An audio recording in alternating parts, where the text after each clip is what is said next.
Hello दोस्तों, आप सबको हमारे YouTube चैनल क्रॉनिकल्स कैनवस में स्वागत है। आज हम स्वामी दयानंद सरस्वती के साथ साथ आर्य समाज के बारे में जानेंगे। आर्य समाज शब्द संस्कृत से लिया गया है, जिसका अर्थ है रईसों का समाज। इसकी उत्पत्ति 10 अप्रैल 1857 को स्वामी दयानंद सरस्वती द्वारा बॉम्बे, अब मुंबई में स्थापना से हुई है। इस संगठन ने भारतीय जनता के बीच धार्मिक विचारधाराओं में महत्वपूर्ण बदलाव लाए। आर्य समाज का मिशन। आर्य समाज का मुख्य उद्देश्य दुनिया से गरीबी, अभाव, अन्याय और अज्ञान खत्म करना है। स्वामी दयानंद सरस्वती ने 10 सिद्धांतों की रूपरेखा तैयार की, जिन्हें 10 नियम या सिद्धांत के रूप में जाना जाता है। 4 वेदों सामवेद, ऋग्वेद, अथर्ववेद और यजुर्वेद की शिक्षाओं में निहित ये सिद्धांत समाज के मार्ग का मार्गदर्शन करते हैं। आर्य समाज की विश्वास प्रणाली के केंद्र में एक ईश्वर का विचार है, जो ओम द्वारा दर्शाया गया है, जो सर्वज्ञता, सर्वव्यापीता, सर्वशक्तिमानता, न्याय, आनंद, बुद्धि और दया के गुणों का प्रतीक है, जो विभिन्न नामों को प्रतिबिंबित करता है, लेकिन दिव्यता के एकमात्र सार को समाहित करता है, एक सार्वभौमिक सत्य। आर्य समाज के सिद्धांत। ईश्वर के ज्ञान की प्रधानता। यह सिद्धांत इस विश्वास को रेखांकित करता है कि ईश्वर ज्ञान और ज्ञान के अंतिम स्रोत का प्रतीक है, जो उनकी सर्वज्ञता के लिए सम्मान के योग्य है। यह ईश्वर को सच्ची समझ के शिखर के रूप में उजागर करता है, अनुयायियों से पूजा और भक्ति के माध्यम से इस अनंत ज्ञान से मार्गदर्शन प्राप्त करने का आग्रह करता है। वेदों को बुद्धि का स्रोत। आर्य समाज वेदों को गहन और वास्तविक ज्ञान का भंडार मानता है। आर्यों को वैदिक शिक्षाओं का अध्ययन, पाठ और प्रसार करने के लिए प्रोत्साहित करते हुए यह सिद्धांत वेदों को आध्यात्मिक और बौद्धिक मार्गदर्शन की आधारशिला के रूप में जोर देता है। सत्यवादिता और असत्य को अस्वीकार करना। आर्य समाज के लोकाचार के केंद्र में जीवन के सभी पहलुओं में सत्य को अपनाने पर जोर दिया गया है। यह व्यक्तियों से सचेत रूप से झूठ का त्याग करते हुए सत्यनिष्ठा को बनाए रखने, मौलिक मूल्यों के रूप में सत्यनिष्ठा और ईमानदारी को बढ़ावा देने का आग्रह करता है। धर्म का पालन। आर्य समाज के भीतर सभी कार्यों को धार्मिकता और कर्तव्य पर जोर देते हुए धर्म के सिद्धांतों के साथ संरेखित करने के लिए प्रोत्साहित किया जाता है। यह व्यक्तियों से अपने नैतिक दायित्वों और जिम्मेदारियों का पालन करते हुए नैतिक आचरण करने का आह्वान करता है। खुशहाली को बढ़ावा देना। आर्य समाज का मुख्य उद्देश्य सभी व्यक्तियों की शारीरिक और सामाजिक भलाई को बढ़ावा देना है। यह समग्र कल्याण के महत्व पर बल देते हुए एक ऐसे समाज का निर्माण करने का प्रयास करता है, जहां हर कोई फल फूल सके और समृद्ध हो सके। प्रेम, धार्मिकता और न्याय के मूल्य। प्रेम, धार्मिकता और न्याय के अभ्यास को प्रोत्साहित करना आर्य समाज की शिक्षाओं का एक महत्वपूर्ण पहलू है। यह दैनिक जीवन में दयालु जीवन, सदाचार और दूसरों के प्रति उचित व्यवहार को बढ़ावा देता है। ज्ञान को अपनाना, अज्ञान को त्यागना। यह सिद्धांत अज्ञान को हतोत्साहित करता है और ज्ञान को स्वीकार करने और उसका अनुसरण करने की वकालत करता है। यह व्यक्तिगत और सामाजिक प्रगति में बाधा के रूप में अज्ञानता को अस्वीकार करते हुए निरंतर सीखने और विकास के महत्व पर जोर देता है। स्वार्थ से परे कल्याण। व्यक्तिगत चिंताओं के साथ साथ दूसरों के कल्याण को प्राथमिकता देना आर्य समाज के सिद्धांतों की निस्वार्थ प्रकृति को रेखांकित करता है। यह व्यक्तियों को सांप्रदायिक कल्याण की भावना को बढ़ावा देते हुए अपने स्वार्थ से परे अपनी देखभाल और समर्थन बढ़ाने के लिए प्रोत्साहित करता है। सामाजिक और व्यक्तिगत कल्याण को संतुलित करना। आर्य समाज व्यक्तिगत स्वतंत्रता और नियमों का सम्मान करते हुए सामाजिक कल्याण की वकालत करता है। यह एक संतुलित और न्यायसंगत समुदाय का लक्ष्य रखते हुए किसी व्यक्ति के अधिकारों से समझौता किए बिना सामाजिक कल्याण को बढ़ावा देकर सद्भाव की तलाश करता है। स्वामी दयानंद सरस्वती 12 फरवरी 1824 को गुजरात के एक रूढ़िवादी ब्राह्मण परिवार में जन्मे स्वामी दयानंद सरस्वती आर्य समाज के दूरदर्शी संस्थापक के रूप में प्रसिद्ध हैं। उनका मूल नाम मूल शंकर तिवारी त्रिवेदी था। आधुनिक भारत के प्रमुख वास्तुकारों में से एक माने जाने वाले उन्होंने 1875 में प्रभावशाली कृति सत्यार्थ प्रकाश लिखी, जो 20 से अधिक भाषाओं में प्रकाशित हुई, जिसमें संस्कृत और फ्रेंच, जर्मन, अरबी, अंग्रेजी, चीनी और विभिन्न विदेशी भाषाएं शामिल है। स्वाहिली। अपने गुरु स्वामी विरजानंद दंडीशा के मार्गदर्शन में स्वामी दयानंद सरस्वती ने एक उल्लेखनीय आध्यात्मिक यात्रा शुरू की, जिसमें उन्होंने 1846 से 1860 तक 15 साल एक तपस्वी के रूप में बिताए। वह एक भारतीय दार्शनिक और भारत के लिए एक गहन दृष्टिकोण के साथ एक स्वशिक्षित व्यक्ति के रूप में उभरे। भविष्य, सामाजिक सुधारों, सांस्कृतिक कायाकल्प और वैदिक सिद्धांतों की वापसी की वकालत। स्वामी दयानंद सरस्वती की शिक्षाओं में तर्कसंगता, सत्य की खोज और अंधविश्वासों और हठधर्मिता की अस्वीकृति पर जोर दिया गया। सत्यार्थ प्रकाश सहित उनका उल्लेखनीय साहित्यिक योगदान पीढ़ियों को प्रभावित करता है और शिक्षा, सामाजिक समानता और वैदिक ज्ञान को बढ़ावा देने वाले आर्य समाज आंदोलन के लिए एक मार्गदर्शक के रूप में काम करता है। शिक्षा सुधार। स्वामी दयानंद सरस्वती ने 1886 में अग्रणी डीएवी दयानंद एंग्लो वैदिक स्कूलों की स्थापना करके भारत की शिक्षा प्रणाली में व्यापक परिवर्तन की शुरुआत की। इन संस्थानों का उद्देश्य सर्वोत्तम भारतीय और पश्चिमी शैक्षिक विधियों का मिश्रण करना था। विशेष रूप से लाहौर में उद्घाटन डीएवी स्कूल का नेतृत्व महात्मा हंसराज ने प्रधानाध्यापक के रूप में किया था। ये स्कूल दयानंद सरस्वती के भारतीय संस्कृति के सार को संरक्षित करते हुए आधुनिक शिक्षा प्रदान करने के दृष्टिकोण के प्रमाण के रूप में खड़े थे, जिससे सीखने के लिए एक समग्र दृष्टिकोण को बढ़ावा मिला, जिसने छात्रों की पीढ़ियों को सशक्त बनाया। धार्मिक सुधार। स्वामी दयानंद सरस्वती के धार्मिक सुधार दो मूलभूत सिद्धांतों पर केंद्रित थे: वेदों के अचूक अधिकार में अटूट विश्वास और एकेश्वरवाद।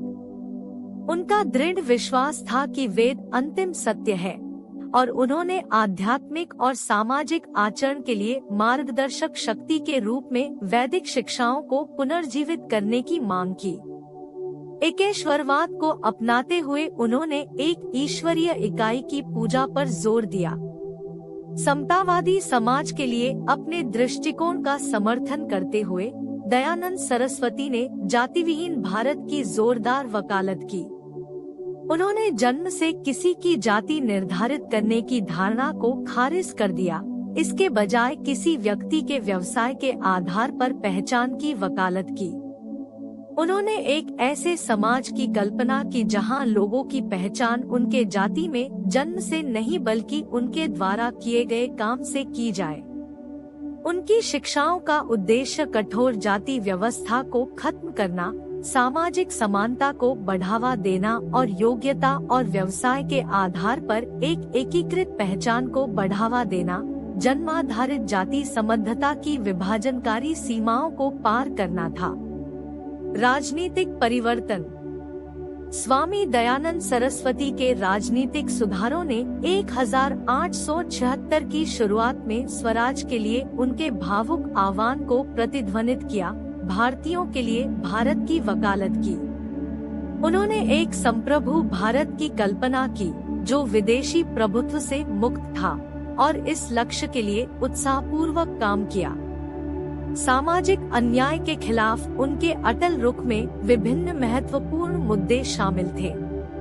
गहरी जड़ें जमा चुकी सामाजिक कुरीतियों का विरोध करते हुए दयानंद सरस्वती ने अस्पृश्यता, बाल विवाह, अंतरजातीय मिलन और कन्या भ्रूण हत्या की घृणित प्रथा के खिलाफ दृढ़ता से खड़े हुए। उन्होंने सामाजिक समानता को बढ़ावा देने, विधवा पुनर्विवाह की वकालत करने और महिलाओं के लिए शिक्षा के अधिकार की वकालत की। महिलाओं के उत्थान के प्रति उनके प्रयास अपने समय के लिए प्रगतिशील थे। उनका लक्ष्य शिक्षा और पुनर्विवाह के अवसर के माध्यम से महिलाओं को सशक्त बनाना, सामाजिक मानदंडों को चुनौती देना और समाज में उनके उचित स्थान के लिए प्रयास करना था। दयानंद सरस्वती के बहुमुखी सुधारों का उद्देश्य सामाजिक असमानताओं को दूर करना और एक न्यायपूर्ण, प्रबुद्ध और मुक्त भारतीय समाज को बढ़ावा देना था। हत्या। अपने क्रांतिकारी सुधारों के कारण कई विरोधियों का सामना कर रहे स्वामी दयानंद सरस्वती की 29 सितंबर 1883 को हत्या कर दी गई। अपने स्वास्थ्य के साथ 1 महीने तक संघर्ष करने के बावजूद उन्होंने 30 अक्टूबर 1883 को दम तोड़ दिया। उनके असामयिक निधन से एक युग का अंत हो गया, लेकिन भारत के सामाजिक धार्मिक परिदृश्य पर उनके गहरे प्रभाव का अंत नहीं हुआ। आर्य समाज के उल्लेखनीय योगदान। आर्य समाज के उल्लेखनीय योगदानकर्ताओं में स्वामी विरजानंद दंडीशा जैसे दिग्गज थे, जो एक श्रद्धेय गुरु थे, जिनकी शिक्षाओं ने स्वामी दयानंद सरस्वती को गहराई से प्रभावित किया था। श्री श्रद्धानंद, जिन्हें पहले मुंशी राम के नाम से जाना जाता था, एक प्रमुख व्यक्ति थे जिन्हें सामाजिक और शैक्षिक सुधारों में उनके अथक प्रयासों के लिए जाना जाता था। आर्य समाज के सिद्धांतों के प्रति उनकी प्रतिबद्धता ने आंदोलन की दिशा को आकार दिया। दयानंद सरस्वती की शिक्षाओं के कट्टर समर्थक पंडित लेखराम ने समाज के आदर्शों को प्रचारित करने, सामाजिक सुधारों की वकालत करने और इसके साहित्य में महत्वपूर्ण योगदान देने में महत्वपूर्ण भूमिका निभाई। इन प्रतिष्ठित व्यक्तियों ने दूसरों के बीच आर्य समाज के सिद्धांतों को बनाए रखने, इसके संदेश को बढ़ाने और इसके कारणों को आगे बढ़ाने के लिए अपना जीवन समर्पित कर दिया, जिससे आंदोलन के विकास और इसके द्वारा लाए जाने वाले सामाजिक परिवर्तनों पर स्थायी प्रभाव पड़ा। दुनिया भर में आर्य समाज ने अपने गहन सिद्धांतों के साथ दुनिया भर में अपना प्रभाव बढ़ाया है। गुयाना, रूस, Kenya, Nepal, Trinidad, Armenia, Tanzania, संयुक्त राज्य अमेरिका, मलावी, थाईलैंड जैसे कई देशों में अपनी उपस्थिति स्थापित की है। मॉरिशस, नीदरलैंड, दक्षिण Africa, United kingdom, Uganda, Myanmar और कई अन्य। भारत के बाहर इस आंदोलन की पहुंच इसकी सार्वभौमिक अपील और विविध संस्कृतियों और समाजों में इसके संदेश की गूंज को दर्शाती है। इनमें से प्रत्येक राष्ट्र में आर्य समाज ने वैदिक आदर्शों, सामाजिक सुधारों और सांस्कृतिक कायाकल्प की वकालत करते हुए एक स्थान पाया है।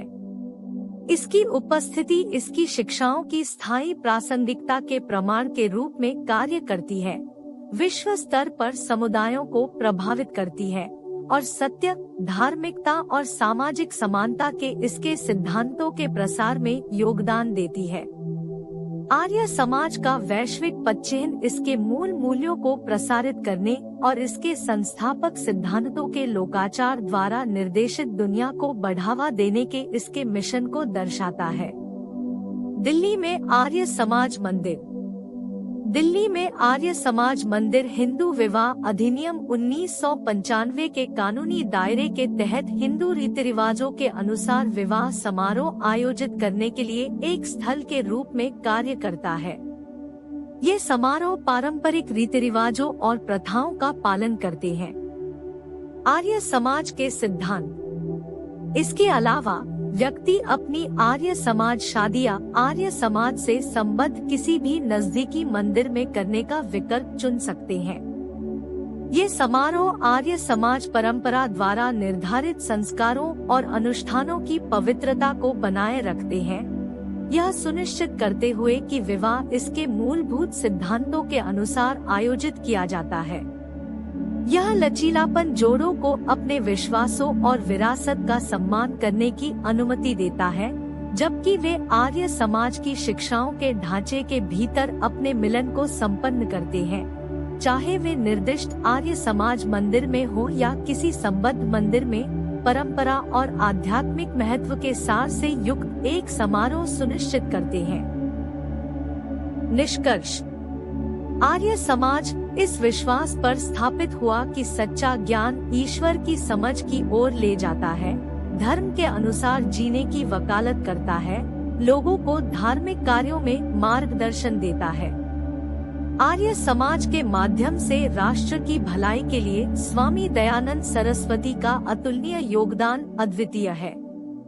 हिंदू धर्म में अपनी गहरी आस्था के बावजूद उन्होंने जाति या धर्म के आधार पर भेदभाव किए बिना सभी के लिए समानता पर जोर देते हुए सहायता प्रदान की। उनकी गहन दृष्टि में देश की प्रगति में इसकी महत्वपूर्ण भूमिका को पहचानते हुए शिक्षा प्रणाली में परिवर्तनकारी बदलाव शामिल था। उनके द्वारा दिए गए सिद्धांत एक कालजयी ढांचे के रूप में काम करते हैं, जो आज की दुनिया में भी आवश्यक है। जो लोग आत्मज्ञान की तलाश करते समय इन सिद्धांतों को अपनाते हैं, वे आर्य समाज की भावना का प्रतीक है, जो सार्वभौमिक मूल्यों, सामाजिक सद्भाव और ज्ञान की खोज को बढ़ावा देते हैं, जिससे एक अधिक प्रबुद्ध और न्यायसंगत समाज में योगदान मिलता है।